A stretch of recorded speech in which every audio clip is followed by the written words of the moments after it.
Muy buenas tardes a todos, ya estamos de vuelta en este espacio de análisis, de reflexión, pero sobre todo de charla sincera y directa. Hoy nos acompaña en Café Milenio el secretario de Seguridad Ciudadana, Pablo Vázquez. Bienvenido, secretario. Gracias. Bienvenido. Aquí estamos. Gracias. También nos acompaña en esta mesa Paola, Héctor, Jaime, Liliana, Carlos. Bienvenidos todos. Gracias. Gracias. Pues muchas gracias por estar aquí.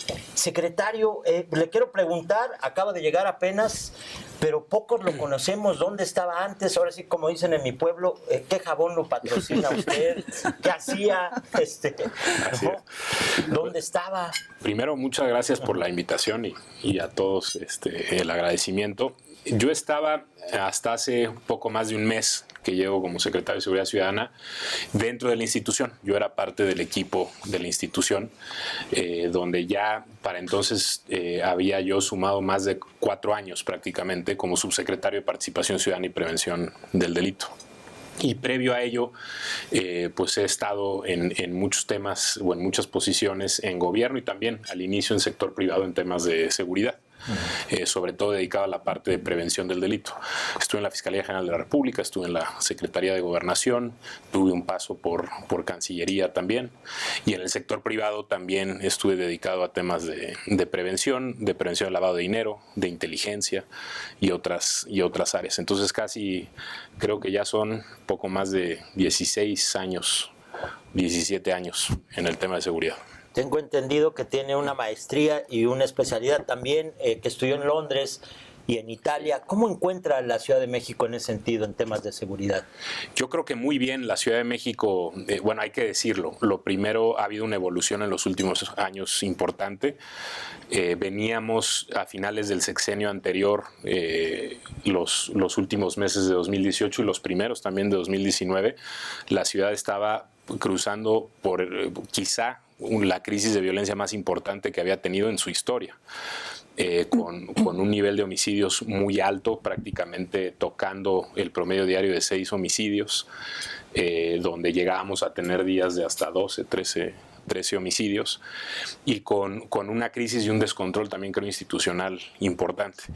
Y después de ahí vinieron una serie de cambios, de transformaciones que estoy seguro que muchas y muchos de ustedes conocen, donde se logró revertir de manera significativa, yo diría en un caso excepcional que dará mucho de qué hablar, no solo ahorita, sino en el futuro, la violencia en la Ciudad de México, la victimización en general también se ha reducido en la Ciudad de México, y de forma importante, que quizá es el indicador que nos habla de que todos estos resultados pues tienen eco en la gente. Hemos tenido también un incremento muy, muy significativo, aunque falta mucho todavía, en la percepción de seguridad de las personas. ¿Y cómo ha sido llegar para sustituir a un secretario de Seguridad tan popular como Omar García Harfuch? Si bien usted nos comenta, ya conoce bien la Secretaría, los engranajes, los procesos internos, la cara pública de un personaje que ahora, como quizá no había ocurrido nunca, salta de la Secretaría de Seguridad a ser candidato o a intentar ser candidato a la jefatura de gobierno. ¿Cómo ha sido para usted esto? Pues en muchos sentidos, como lo mencionas, éramos parte del mismo equipo. Todas las mandos, ahora hay 2 subsecretarias, porque quien era la directora general de Participación Ciudadana tomó el lugar de la subsecretaría de Participación que yo dejé.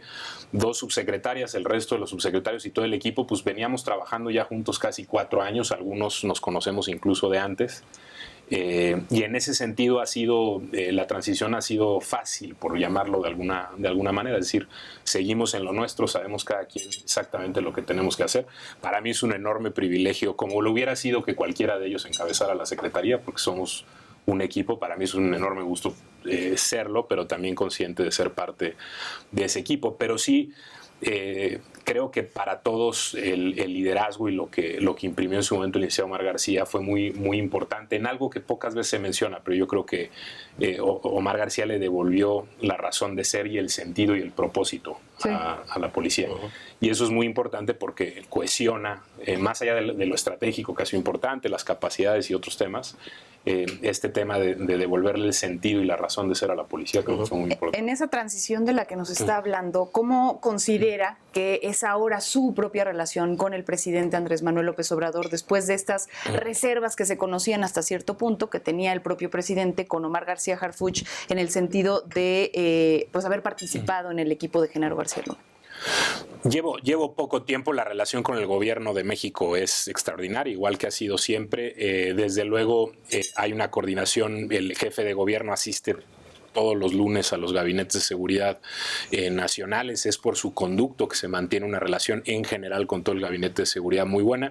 Yo tuve la oportunidad, desde luego por instrucción del jefe de gobierno, de reunirme con la secretaria Rosa Isela Rodríguez, con quien también trabajamos al inicio de la administración, cuando yo me incorporé a la secretaría en un proyecto específico, cuando yo era secretaria de gobierno. Entonces hay una muy buena relación y creo que hay una alineación de principios, como la había con el licenciado Omar García. Pertenecemos a un proyecto progresista, un proyecto de izquierda, donde hemos puesto un acento, y lo menciono porque quizá a mí me tocaba operar estas decisiones que se tomaban en la Secretaría y en el gobierno de la ciudad, en torno a la participación de la Secretaría en programas de lo que en el eje se llama atención a las causas, que es toda la parte que a veces se le conoce como de prevención social, para atender el fenómeno delictivo. A mí me tocaba estar muy involucrado por el rol que tenía, pero quizá desde esa trinchera fui testigo en primera fila de algo que a veces no se aquilata, que es el enorme balance que ha habido en la estrategia de seguridad en la ciudad y en el comportamiento de la policía dentro de esa... Secretario, en ese sentido, quizá ya a la distancia no recordamos tanto, pero lo que ocurrió a principio de este gobierno con Jesús Horta, incluso hoy prófugo por rendir cuentas ante la justicia, la policía llegó a estar en una crisis y ustedes llegaron a ver qué estaba sucediendo en ese sentido aquí en la Ciudad de México. Yo creo, la policía es una institución muy sólida y muy fuerte, y es quizá, aquí será desconocimiento mío, pero me atrevo a decir que es la institución más antigua del gobierno de la Ciudad de México y quizá una de las instituciones en forma como está ahorita más antiguas del país. Es una institución que tiene más de 100 años, donde es difícil, y de ahí el valor de las transformaciones recientes, es difícil que una persona determine de manera significativa el trayecto de una institución tan antigua, tan fuerte, con tradiciones y elementos culturales tan arraigados. De ahí la importancia de lo que ha sucedido ahorita. Creo que ha habido cambios muy significativos. Solo el que quizás se menciona mucho porque es muy importante, que es el haber facultado a la policía para investigar. No solo es un cambio normativo, es un cambio de procesos, de forma de hacer las cosas, de cultura, y ha sido en todo sentido transformador. Pero no creo... hablar de una crisis, no, es una institución que nos va a trascender a todos. Es una institución muy fuerte, muy bonita en ese sentido. Yo creo que lo que había, sí había una apatía, y me atrevería a decir hasta cierto nivel de cinismo, y a eso me refería con devolverle el sentido a la policía. El policía se contrata, se desarrolla, crece, trabaja para resolverle problemas a la gente y reducir el delito. Y en el momento que ve que eso empieza a dejar de ser posible, pues empieza la frustración de cualquier persona. Es como si nos contrataran para cocinar pasteles y hacemos todo menos cocinar pasteles. Entonces, y perdonen el coloquialismo, creo que el regresarle la convicción de que se pueden dar resultados, se puede bajar la incidencia delictiva y se puede hacer algo por la gente fue muy importante. Pero usted señala que es de izquierda, o sea, que es atacando las causas. Sin embargo, usted mismo lo señalaba, se hizo esta reforma para que la policía de la Ciudad de México tuviera facultades de investigación. Vimos grandes operativos contra la delincuencia organizada aquí en la Ciudad de México, que en esta ocasión, a diferencia de otras administraciones, sí se aceptó que operaban grupos de la delincuencia organizada. Y pues es, digamos, distinto a lo que se ha visto a nivel federal. ¿Van a continuar bajo su cargo estos operativos contra la Unión Tepito? ¿Van a continuar contra estos que distribuyen droga y que han caído ya en otros delitos de la delincuencia organizada? Sí, y acá quiero ser muy preciso. No hay una desalineación con la estrategia del gobierno de México. El gobierno de México también es muy activo Por ahí hay una frase que creo que ilustra muy bien, abrazos, no balas, no quiere decir estar cruzado de brazos, o sea, se actúa. Y nosotros en ese sentido trabajamos de la misma forma. Cuando Pero aquí se notan más, ¿no? O sea, a ver, hay también la ciudad es una caja de resonancia a veces y hace mucho eco de algunas acciones, pero cuando digo que es una secretaría que se inscribe en un proyecto progresista, estamos hablando primero en que sabemos que la causa más importante, o estamos convencidos de que la causa más importante de la inseguridad tiene que ver con la exclusión y la desigualdad y la injusticia social. Entonces ahí es donde ponemos mucho de nuestro esfuerzo. Lo siguiente es que creemos también en la seguridad como un servicio para todos. No es exclusivo, no está acotado, no es para quien paga. Es un servicio público universal y eso es consistente con la visión. Y lo otro también es justamente el uso de la fuerza. Es decir, el uso de la fuerza como último recurso, como un recurso proporcional, como un recurso legítimo, como un recurso basado en investigación e inteligencia para usarlo exactamente donde se tiene que usar. Creo que es correcto. Malo fuera que todas las respuestas fueran fuerza, que fuera de manera desproporcionada, que se utilizara como se utilizó muchos años para neutralizar gente. También la seguridad desde una perspectiva progresista cree en la reinserción social, cree en la gente como agentes de cambio y personas que toman decisiones y pueden cambiar su proceso de toma de decisiones. Desde la Secretaría hoy trabajamos en muchos proyectos del gobierno de la ciudad, pero trabajamos en un proyecto que se llama Reconecta con la Paz, de reinserción social, solamente que de personas que tienen medidas en libertad. Eso hace la policía actualmente y desde los últimos 2 o 3. ¿Y eso lo hacen porque ya son responsables de los penales en la Ciudad de México con este cambio de la ley? Además, que tenemos todos los procesos de reinserción propios del sistema penitenciario, hay una convicción de que si no paramos la reproducción de conductas derivadas de vacíos estructurales importantes, históricos, que se han ido resolviendo, pero que siguen ahí, la labor policial se dificulta también. Entonces, 2 preguntas, secretario, sobre eso. Estamos en eso.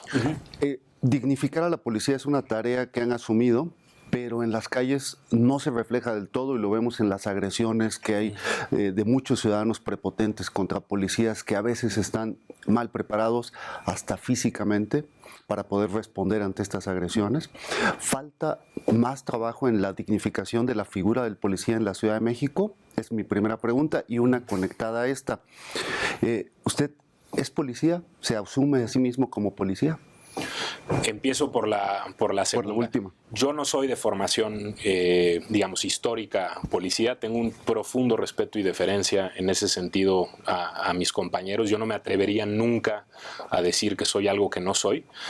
Conozco el tema, he trabajado con ellas y ellos de cerca, claro, pero también he aprendido mucho de ellas y ellos. Y creo que en ese sentido también esta es una institución, muchas veces se dijo que podía ser la Secretaría de la Jefatura de Policía. Creo que es una institución bastante más amplia que solamente lo policial, tiene muchas aristas y dimensiones y es un ministerio en todo sentido de la palabra. Es un ministerio de gobierno que cruza muchos temas, la movilidad es facilitada por la seguridad, el derecho a la libre expresión es facilitado por la seguridad, el derecho o el ejercicio de muchos derechos, incluida la educación, es facilitada por la seguridad y en eso es un ministerio muy robusto, donde creo que la policía juega el papel preponderante, pero hay también otros temas que hay que abordar.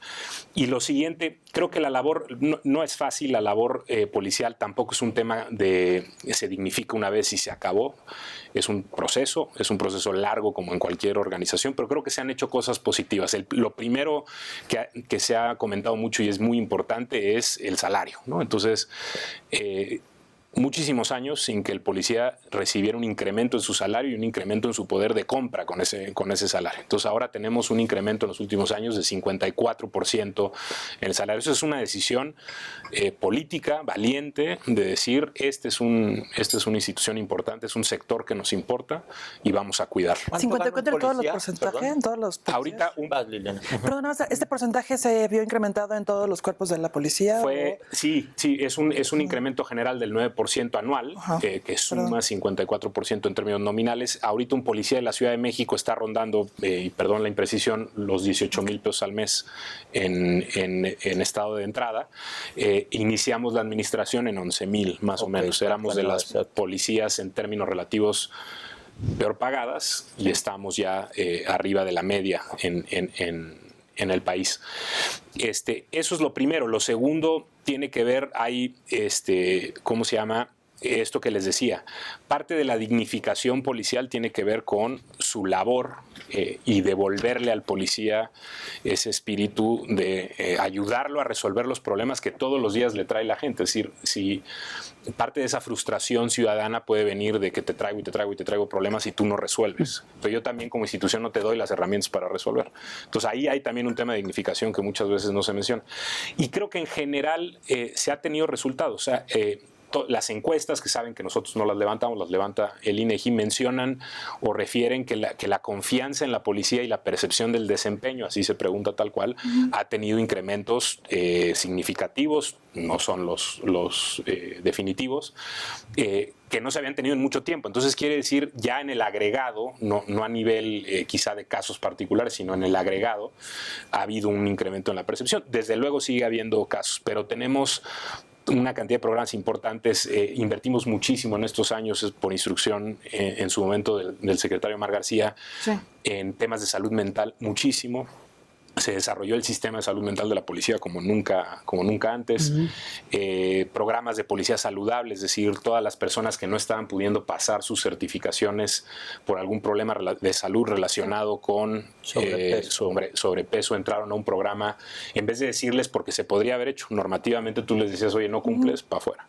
Pero entonces, en vez de eso, entramos a una etapa remedial donde más bien se les puso dieta con nutriólogo, ejercicios, etcétera, para que calibran. Luego ya cada quien va tomando las decisiones, pero ahí está el apoyo. En fin, ha habido una cantidad de apoyos importantes y hay otro tema bien importante en la labor de dignificación policial que tiene que ver con cerrar las brechas de desigualdad al interior de la institución, y eso sí nos encontramos. La diferencia entre hombres y mujeres en la institución sigue siendo significativa, pero es un trabajo en el que hemos invertido mucho para cerrar brechas de si las mujeres son mandos o no, personas con mando o no, que no sucedía, cuántas mujeres, si las mujeres, o un tema, vamos a ponerlo a la inversa, porque a veces siempre se habla solamente de un lado, las licencias de paternidad de los hombres, que es un tema que impacta de manera directa en los temas de brechas de género, pues no se tomaban las licencias de paternidad, a veces se cobraban hasta como vacaciones, ¿no? Entonces, ¿cómo vamos a pretender que la mujer policía desempeñe sus funciones si cuando requiere de cuidados, porque muchas veces incluso hay parejas al interior, requiere de cuidados, el hombre no toma su licencia de paternidad, ¿no? Para, no quiero decir la palabra ayudar porque está pésimamente mal dicho, para hacer su parte, cumplir su parte dentro de la casa. Cambiando un poco de tema, secretario, digamos que durante años las autoridades en la Ciudad de México negaron de cierta forma que hubiera cárteles de la droga en la ciudad, en la capital. Y eso al parecer permitió que cobraran fuerza o se fueran apoderando de diferentes alcaldías, la Unión Tepito, la Fuerza Antiunión, el cártel de Tláhuac, y ahora ya entraron también el cártel Jalisco Nueva Generación, la familia Michoacán, en fin. ¿Cómo redireccionar la preparación de los policías para que ahora también tengan capacidad para poderlos enfrentar? Hace apenas unas semanas en Telediario dábamos una de las noticias y ya son comandos armados de armas largas y con protecciones que parecen del ejército, ¿no? ¿Cómo hacer frente a esto? Bueno, primero, sobre lo primero que comentabas, un gran avance, creo yo, en materia de seguridad en la ciudad fue reconocer el problema como es, ¿no? Sí, con Omar García. Con Omar García, pero en ese sentido sí hay que decirlo, como es literalmente, o sea, no solamente es decir, hay presencia, cumplo con esa parte de la plana y se acabó. Es dimensionar y caracterizar bien el problema que se tiene en la ciudad. Entonces, en la ciudad hay presencia u operaciones de organizaciones delictivas, vamos a decir, de escala nacional o regional, pero tienen una presencia muy particular en la ciudad. No es lo mismo quizá a lo que sucede en otras entidades. No existe un ejercicio de dominio territorial como puede haber en otras entidades con ciertos grupos, y son organizaciones organizaciones que cumplen funciones muchas veces como de corresponsalía comercial, paso, etcétera. Esto en línea con las características de la Ciudad de México, que es un centro logístico, por llamarlo de alguna forma, logístico y social nodal para el país. Entonces, el haber negado que eso sucedía, pues prácticamente era ignorar la realidad de la función que cumplía la capital para todo el país. Es decir, era una cosa, creo yo, bastante deducible. Dicho eso, existe, y creo que ahí es importante, pues una gran variedad de grises en los niveles de organización de los distintos agrupamientos delictivos. Y podemos ir desde que quizás es lo que más prolifera, pandillas, por decir una palabra que a lo mejor hace eco a lo que vemos, pandillas, colectivos, a veces organizaciones con vinculaciones familiares muy precisas, entonces son como entramados familiares, hasta sí la presencia de otros grupos que se han sofisticado más. Para cada cosa o cada problema tiene que haber una respuesta, pero nosotros, y eso es algo de toda la administración que vamos a seguir en esa línea, no nos importa tanto el grupo como la conducta. Y nosotros estamos enfocados en las conductas. Del grupo que sea. Del grupo que sea. Entonces, hubo una decisión al inicio de la administración muy importante. No se suele tomar esa decisión, y eso hay que decirlo, a nivel regional, y no solo me refiero a México, de poner todo el foco del gobierno y todo el énfasis en la reducción de la violencia. Todo lo que nos importa a nosotros es la violencia.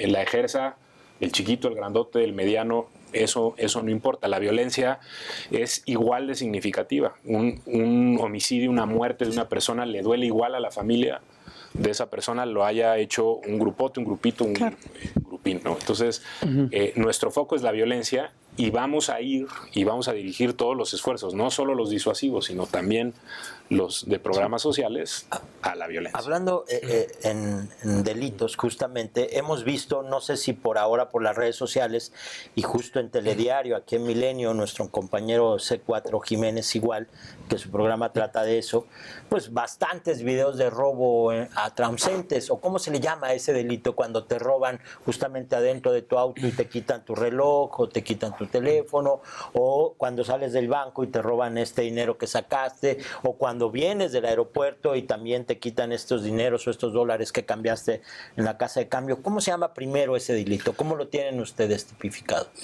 Como fenómeno, yo les llamaría delitos de propiedad o dirigidos a la propiedad.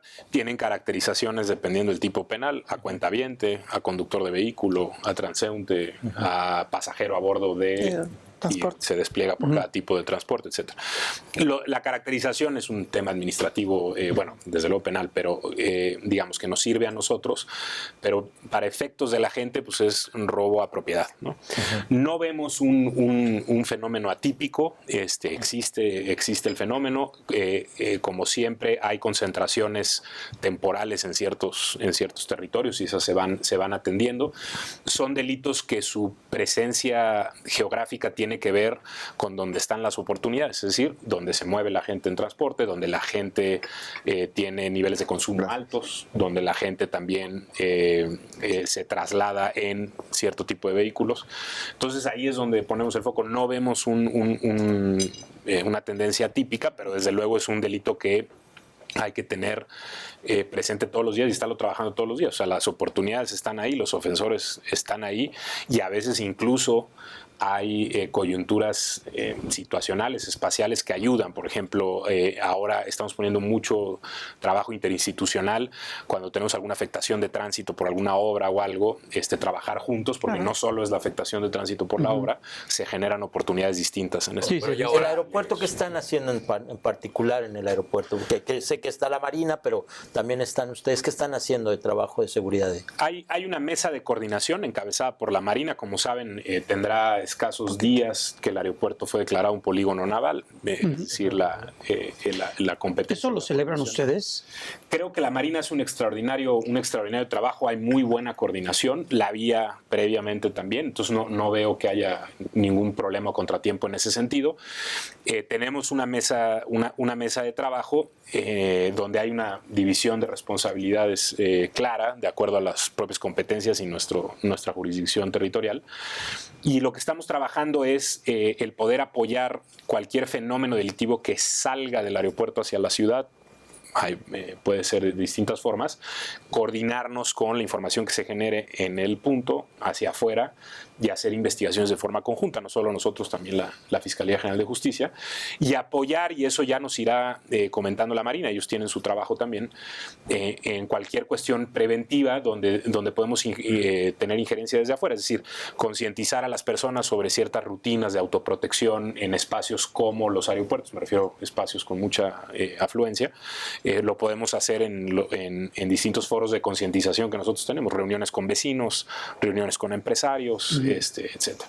Entonces, con hoteleros, ¿no? Porque es importante la comunicación que se pueda tener entre el punto de destino turístico y el visitante, y todo ese trabajo lo estamos haciendo partiendo pues del foco que es la Marina. Hay mesas de trabajo, no somos omisos a los eventos que se han presentado, que también se han investigado, ha habido detenciones de todo tipo, y los que han sido muy mediáticos, porque investigamos todos, pero quizá la gente trae más en la cabeza algunos que han sido muy mediáticos, como el caso muy desafortunado del Nacional de la India, y otros, pero se han atendido y se han investigado. Sí, porque el robo no es justamente en el aeropuerto, sino el robo en el perímetro. Pero inicia en el aeropuerto. Sí, hay que ver las cosas como un sistema, ¿no? Entonces, todo tiene que funcionar y estar alineado, porque si no, imagínense, si no hubiera coordinación con Marina, pues nos quedamos sin toda esa información del saque.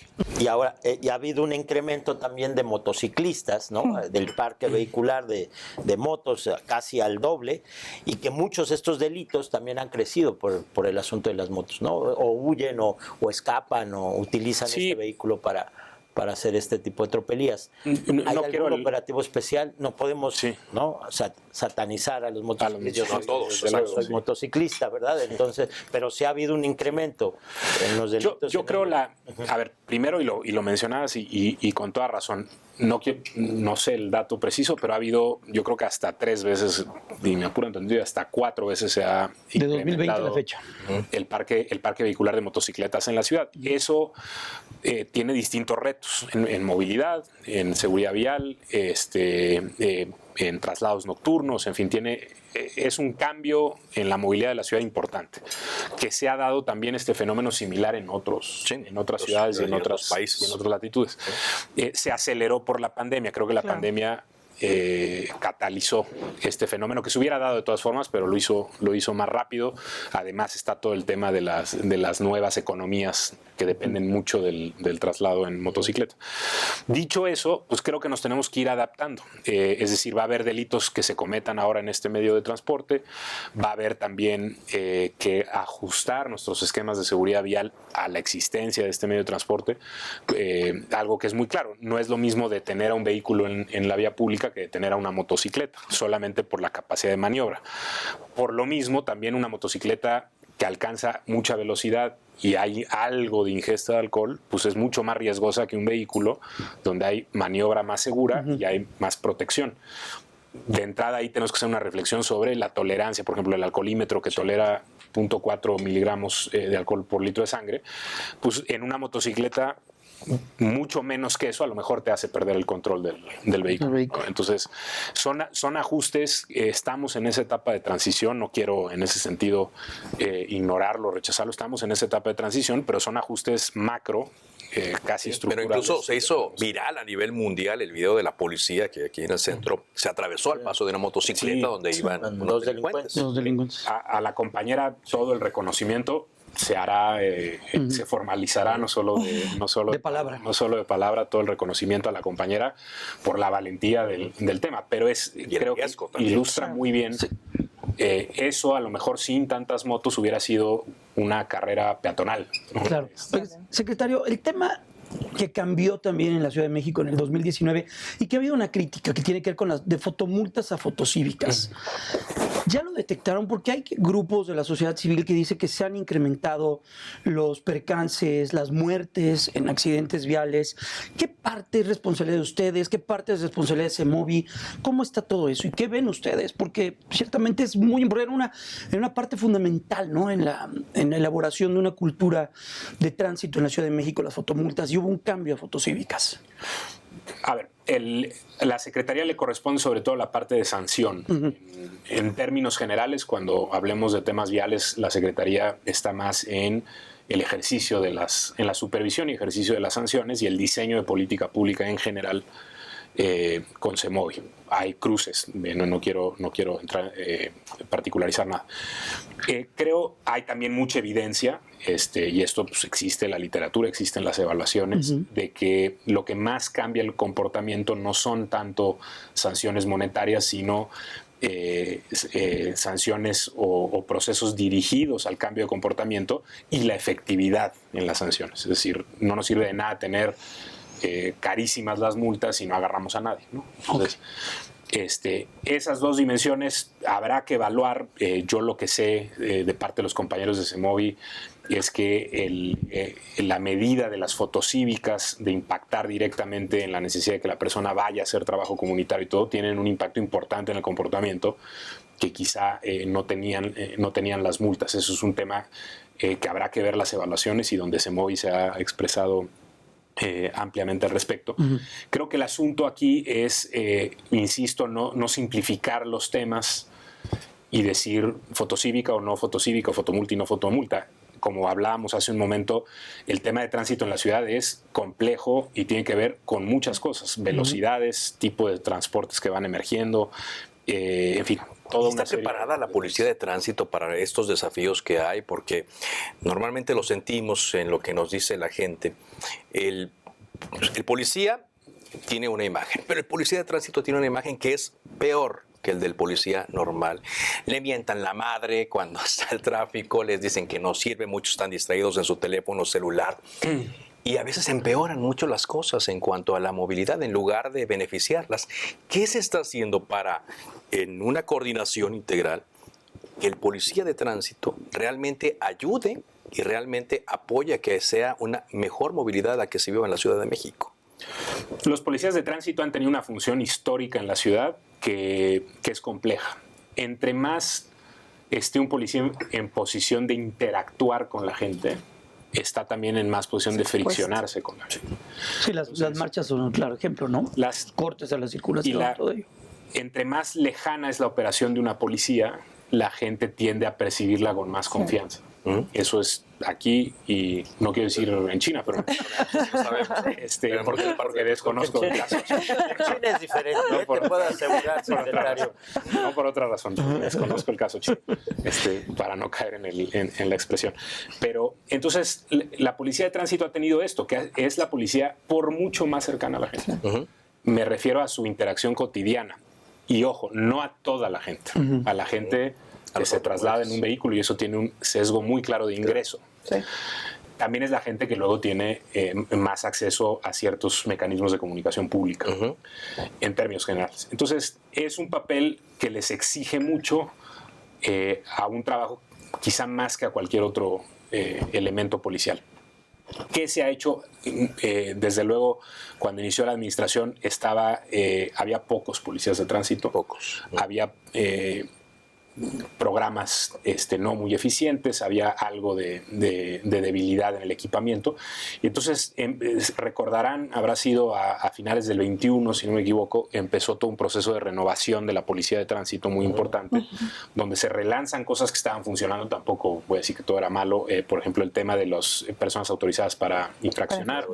Se da equipamiento a la policía, se le da una misión también de no abstraerse de la labor policial de investigación. Es decir, también tienen contacto con muchos fenómenos que a veces decían, pues yo soy de tránsito. Ese no me toca. Me toca. No, bueno, ahora sí les toca y se meten. Acabamos de anunciar hace unos días, quizá antier, una detención importante. Una persona que portaba un arma, no pudo acreditar la posesión legal del arma. Traía una licencia apócrifa, de hecho, y traía $1 millón de pesos en efectivo. Tampoco pudo explicar muy bien el origen de ese dinero.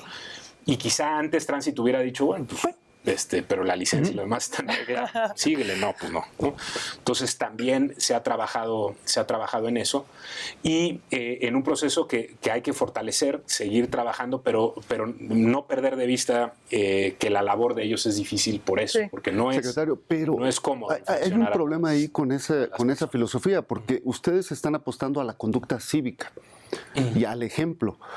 pero cuando la mitad de los vehículos que circulan en la ciudad son conducidos por conductores emplacados en el Estado de México, o en Morelos o en la periferia, que no respetan las reglas de tránsito, que violan los límites de velocidad, confiados en que mientras no los detengan, no van a pagar una sola infracción. O sea, ahí hay un problema de coordinación que se entendía en los gobiernos priistas. A ustedes tienen la oportunidad histórica de decir, Delfina, siéntate con nosotros, Limón, y resolvamos, ¿no? A ver, es un tema igual con muchas aristas. No todo es concientización. Ahora se acaba de publicar el nuevo reglamento con las sanciones a motociclistas, que amerita irte a corralón, que no. Entonces no traes casco, cosa que era una conducta muy que proliferaba mucho, pues corralón, no traes placa, pues corralón, muchas cosas que antes no se hacían. ¿Menor de edad? Menor de edad a bordo. Y lo estamos haciendo con operativos, por la escala que se tiene, operativos donde sabemos que tenemos accidentes, donde sabemos que hay mucho tráfico de motocicletas con estas características o estas conductas, o exhibiendo estas conductas. Y se ha sancionado a mucha gente. Hay muchas motocicletas en corralones ahorita. El dato preciso está en las decenas de miles. En lo que lleva, esto no llevará más de un mes. Entonces, y en ese ejemplo sí hay sanción, sí estamos atendiendo. Sí. Y luego hay temas de más largo plazo que se tienen que ir resolviendo. Por ejemplo, cada estado tiene distintas reglas para la emisión de licencias, que tienen que ver con temas que exceden a lo mejor la disponibilidad o la voluntad de sentarnos en una mesa. Son temas a veces internos, o la verificación, etc. Entonces, nosotros reconocemos o no un permiso emitido por otro estado, pues es una autoridad dentro del esquema federal como nosotros. Habrá que ver qué otro tipo de regulaciones podemos aplicar a ese tipo de variaciones, pero son temas que tenemos que enfrentar con, sí, visiones metropolitanas o incluso... Pero es muy concreto, o sea, yo como conductor responsable voy viendo cómo me rebasa todo el mundo, yo respeto el límite de velocidad, y la verdad es que el único estímulo que tengo es a decir, ¿sabe qué? El año que entra me emplaco en el Edomex y me pongo como todos, ¿no? No, a ver, los permisos, primero estamos haciendo, hay un operativo que se llama Salvando Vidas. ¿Dónde ubicamos ese operativo? Donde sabemos que hay una afluencia grande de motocicletas, ¿no? ¿Es omnipresente el operativo? No, se va moviendo. No, yo me refería a los vehículos particulares, más que a las y entonces los vehículos, cuando vemos una moto que no trae permiso, pues pedimos y validamos el permiso. Eso se puede hacer. Hay unos que son apócrifos que hemos encontrado que los falsifican y eso se va al corralón. La otra parte de, oye, ¿el permiso te valida para circular en la ciudad? Sí, por el momento sí. Entonces hay que ir distinguiendo. Y también se hizo un esfuerzo muy importante, por ejemplo, en dotar de licencias especializadas a todos los motocicletas. Entonces vamos regularizando. No es de la noche a la mañana, pero la idea sí justamente es que la gente pueda encontrar orden y que se norme. Hablando de orden, es el alcoholímetro, ¿no? Y es tránsito igual. O sea, es decir, ¿por qué el alcoholímetro sí se respeta y por qué el alcoholímetro sí tuvo éxito? Exactamente. Sí. Que encabezó, claro. ¿Por qué no lo demás no funciona? O sea, ¿qué tiene que no tienen los demás? ¿Qué tiene primero el alcoholímetro y qué se tendría que hacer en los demás programas, por decirlo? A ver, el alcoholímetro es un programa que ha sido muy exitoso. Nosotros cuando tuvimos esa responsabilidad en la subsecretaría decíamos que más que ser los responsables éramos los herederos del alcoholímetro, porque asumíamos con mucha responsabilidad el darle continuidad y mejorar el trabajo de mucha gente detrás, ¿no? Entonces éramos como herederos responsables de una gran iniciativa, quizá una de las más importantes que ha tenido la policía en los últimos años. Y que salva vidas, ¿no? Así es. Tiene cosas importantes el alcoholímetro. Lo primero es la incorruptibilidad, ¿no? Y la alta eficacia del operativo. Entonces la gente sabe dos cosas cuando entra a un punto del alcoholímetro. Que si incurres en el escenario de la infracción va a haber una consecuencia, y que no hay forma de eludir esa consecuencia, o sea, formas heterodoxas de eludir esa consecuencia.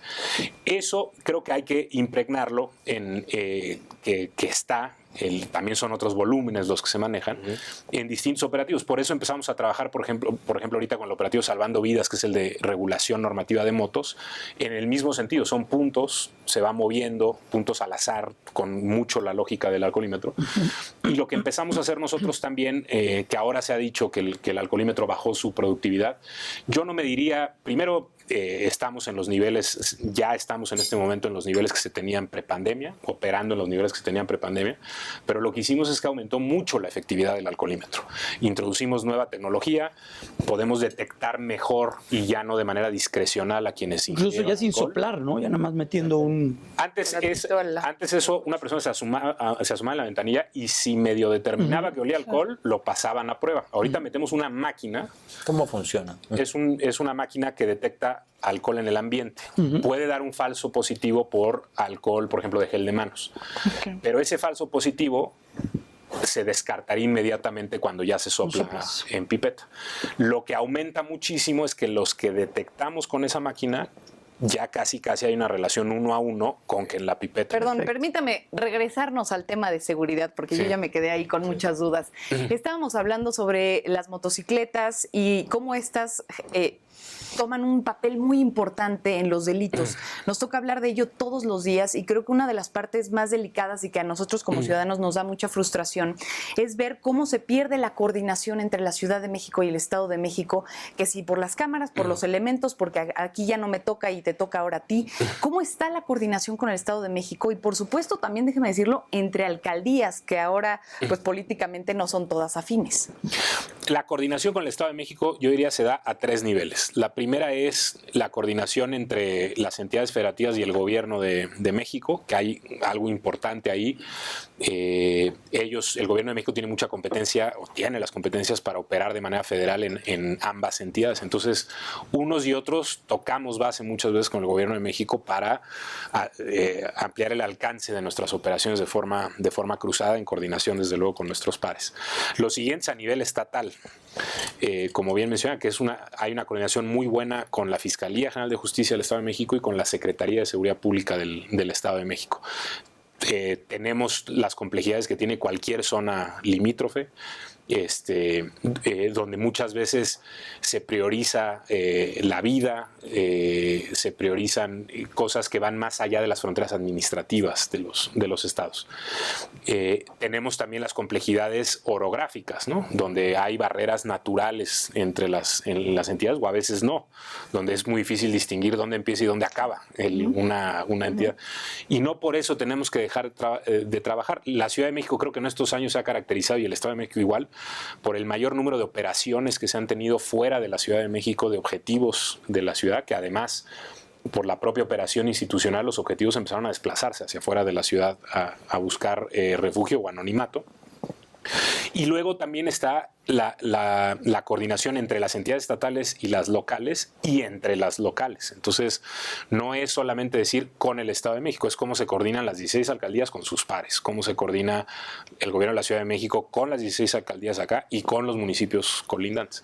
Entonces, desde luego, siempre habrá complejidades, pero tiene que haber muchos canales de diálogo. Yo diría que en este momento, por los resultados, y no me limito a otra cosa, no me refiero a otra cosa, estamos en un momento quizá histórico en el nivel de coordinación y compenetración que ha habido, donde desde luego ahora por otro tipo de razones uno atinaría a pensar que se va a profundizar y a consolidar esa relación, pero que esa relación existió aún habiendo colores distintos. Tecnología. C5s, todos los monitoristas, el uso de los cóndores. ¿Se potencia todo lo que tiene a su disposición la policía? Sin duda.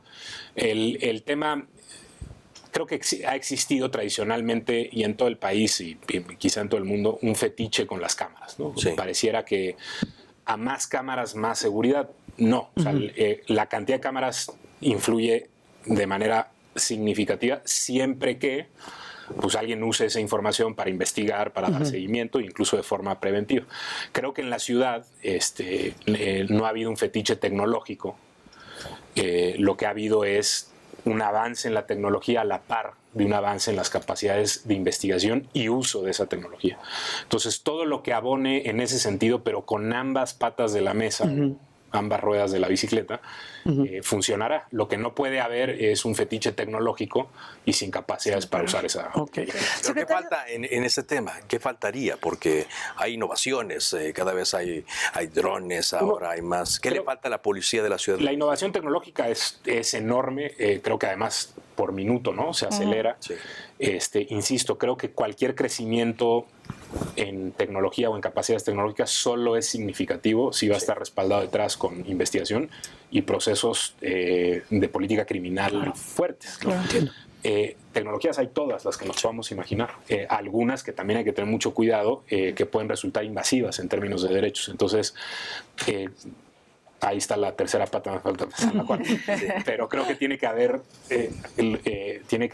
avanzar y evolucionar el tema de protección de derechos junto con la tecnología y junto con las capacidades. Hablando de incorruptibles, hablabas hace un momento del alcoholímetro. ¿Por qué no justamente ser incorruptible o qué van a hacer ustedes para que sea incorruptible en todo lo demás? ¿En qué consiste eso? ¿Por qué en el alcoholímetro sí funciona y por qué en los demás no funciona? ¿Por el número de gente? ¿Porque los están grabando? ¿Porque hay muchos otros más compañeros? ¿Porque se tendrían que repartir el dinero entre todos? ¿Por qué sí funciona en el alcoholímetro y no en un policía de tránsito común y corriente? Y abonaría a la pregunta de Oscar del hecho que daban ustedes a conocer en el informe, que me llamó mucho la atención porque está este estigma de el politranza, y ustedes decían que de 2019 a 2023 han habido más de 7,000 policías destituidos por ciertas conductas. Entonces, quizás esos números respaldan precisamente el tema de la noción que tenemos de la corrupción en los policías, ¿no? ¿Cómo sancionarlos? Yo creo que hay incorruptibilidad en muchos sectores de la policía, en la grandísima mayoría, y lo que vemos en estos 7,000 elementos que han pasado por procesos de destitución, no todos asociados a una conducta que sea necesariamente tóxica para la ciudadanía, sino a veces por temas organizacionales comunes a cualquier organización, no llegar, no venir, ese tipo de cosas, retardos, etcétera. Por temas también de género al interior de violencia por razones de género al interior de la Secretaría. O sea, es decir, el fenómeno de destitución no solo se limita a corrupción que afecta a la ciudadanía. Hemos tenido también como nunca antes quizá, y esto lo digo, la verdad, creo que la palabra es con dolor y nunca alguien que trabaje en una policía, y mucho menos nunca un policía dirá esto de manera orgullosa, sino al contrario, triste, cuando decimos que en esta administración se han puesto a disposición cerca de 400 policías por delitos graves. No es algo que lo informamos, pero nunca lo decimos como o hablamos de ello como un logro. Al contrario, es algo que nos duele organizacionalmente. ¿Qué nos habla de esto? Que ha habido un crecimiento en el control interno importante, ¿no? Se ha fortalecido muchísimo el tema de control interno. Control interno quiere decir asuntos internos que investiga, pero control interno tiene que ver también con la supervisión habitual de la conducta policial, con los distintos esquemas de control interno que se tienen. Creo que eso ha crecido y es una de las cosas que ayudan a generar estos espacios, insisto, cada vez mayores en la policía de incorruptibilidad. ¿Es lo único? No. Hay algo bien importante y me remito a una cosa que decía al inicio. La proliferación del cinismo policial, y eso lo pueden ver en cualquier referencia, abona a la corrupción. Cuando la policía deja de hacer su trabajo, cuando la policía no hace las cosas para las que fue contratado o para lo que la policía se alquila, empieza a haber cinismo y empieza a haber desviación en conductas. En ese sentido, el caso de Montserrat y estos dos policías que se vieron involucrados, ¿les deja qué lección? A ver, de esta joven que fue localizada sin vida, feminicidio, que ayudaron. ¿Qué les deja? Ahí hay un tercer elemento de estos tres que decía. Entonces, control interno, propósito, efectividad. Y hay un tema que podríamos meter quizá bajo el concepto de control externo, que es abrirnos lo más posible al escrutinio ciudadano. Y esto se da por muchos mecanismos, ¿no? Involucrando, como en el alcoholímetro, al Consejo Ciudadano, a la Comisión de Derechos Humanos, a que supervisen. Pues ahí está, es para ustedes nos dicen. Y en este caso, en el caso lamentabilísimo del tema de Montserrat, yo más, y dirán, claro, porque es el secretario, lo dice de esa forma, pero yo lo que veo en que una persona, un ciudadano haya grabado y haya decidido publicar esto y de esa forma se haya alertado y quizá detonado toda una serie de procesos, a eso me refiero con ese eslabón de abrir la Secretaría al escrutinio. No de manera orgánica, lo tenemos que hacer de manera consciente, es decir, tenemos que abrir más y más espacios para que más y más gente o más instituciones externas denuncien o nos digan qué es lo que tiene que suceder en la policía para mejorar. Yo en ningún momento veo en esto una omisión, sino al contrario, creo que es muestra de alguien que con hartazgo y mucho dolor puso este video al aire. Y a partir de ahí había otros procesos que avanzaban, pero no quiero tampoco ser omiso a la realidad del evento. A partir de ahí se detonaron procesos porque se pueden detonar procesos, porque nos tomamos muy en serio lo que sucedió y actuamos. Y con cada cosa que es así, con cada cosa que nos alerta sobre lo que está sucediendo en la policía, nosotros actuamos. Entonces la conclusión a la que tenemos que llegar es abrámonos más, a que nos vean más desde fuera. A propósito de mejora, ¿qué se puede hacer en lo que resta de la administración? Es decir, más allá de preservar lo que se ha hecho bien, ¿cuál podría ser un objetivo fuerte, novedoso, diferente, que haga avanzar a la corporación en lo que resta de este gobierno? Me voy a referir a eso, no quiero ser anticlimático en la respuesta, pero mantenerse es difícil. O sea, mantenerse es un reto. ¿Por qué? Porque la seguridad, y eso lo decía mucho el licenciado Omar García, la seguridad no es un tema de vine, vencí, me fui, ¿no? Sino es un tema de todos los días. Para que algo se mantenga en un nivel, tienes que estar operando de manera iterada para que las conductas no se repliquen. Entonces, mantenerse significa que todos esos procesos, los que han sido virtuosos, van a seguirse iterando de forma que mantengamos las cosas donde están, mejoremos las que haya que mejorar y también detectemos qué procesos a lo mejor están generando omisiones donde hay problemas. Entonces, mantener eso más allá de personalidades o más allá de personas es difícil. Hay que institucionalizar esos procesos. Que nunca más vuelva a haber impunidad con ciertos delitos en la ciudad, ¿no? Que nunca más vaya a haber organizaciones que generan violencia que no tengan consecuencias. Eso es parte. A propósito de la impunidad, Ernestina Godoy, su ratificación, ¿usted la apoya o preferiría que estuviera una figura nueva en el cargo? Yo apoyo a la fiscal Ernestina, desde luego. No solo ahora como secretario, desde la subsecretaría tuvimos un trabajo muy importante juntos. En la Fiscalía, por ejemplo, en este programa que les mencionaba de reinserción, tuvimos una colaboración muy estrecha y un eco importante para hacer algo que mucha gente no pensaba que tenía que hacer las instituciones encargadas de seguridad, trabajar con jóvenes para sacarlos adelante. Entonces, creo que la calidad humana de la fiscal en ese sentido fue determinante. Subrayando que lo que ha habido acá, insisto mucho en eso, tiene que rebasar a las personas. O sea, lo que ha habido en la Ciudad de México es la construcción de instituciones y son instituciones que se coordinan muy bien. Más allá del apoyo a la fiscal que ha hecho, yo creo, coincidimos en eso muchas personas, un trabajo extraordinario, ella y su equipo. Cosas nuevas hacia adelante en la Secretaría, creo que involucrarnos o escalar más los temas, los programas sociales en los que estamos involucrados. Tenemos también que abrir nuevos canales de proximidad con la gente, sistematizar la forma en la que recibimos información y actuamos sobre ella a nivel ciudadano. Y hay algo importante, creo que tenemos que empezar a explorar en colaboración, porque en esto tenemos que tener claros los segmentos de competencias, pero tenemos que empezar a explorar también mucho cómo podemos abonar a la investigación patrimonial de las operaciones delictivas. Es un tema que está en muchos sentidos a nivel federal, pero desde luego que se puede hacer trabajo aquí en coordinación con instancias del gobierno de la Ciudad de México y desde luego coordinación con instancias a nivel federal, pero en todo sentido el enfocar esfuerzos en lo patrimonial y en mezclar consecuencias administrativas con consecuencias penales. Creo que puede dar muy buenos resultados para ampliar el alcance disuasivo y volverlo todavía más estratégico. Secretario, se ve un trabajo muy global, obviamente ahorita rapidísimo, sobre todo lo que ha hablado en materia de seguridad, un equipo bastante sólido, en donde se ve difícil una independencia de la figura de alguien como Omar García Harfuch.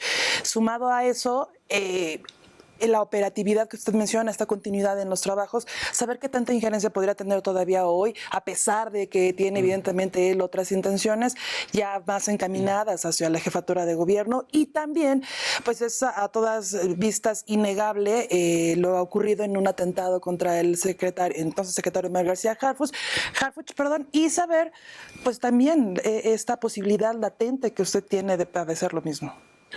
En lo primero, insisto, creo que lo que se hizo en la Ciudad de México en su momento con la visión de estrategia que le dio la doctora Sheinbaum, con lo que se ejecutó en la policía con el licenciado Omar García, hay que decirlo con todas las letras, transformó la forma en la que opera la policía.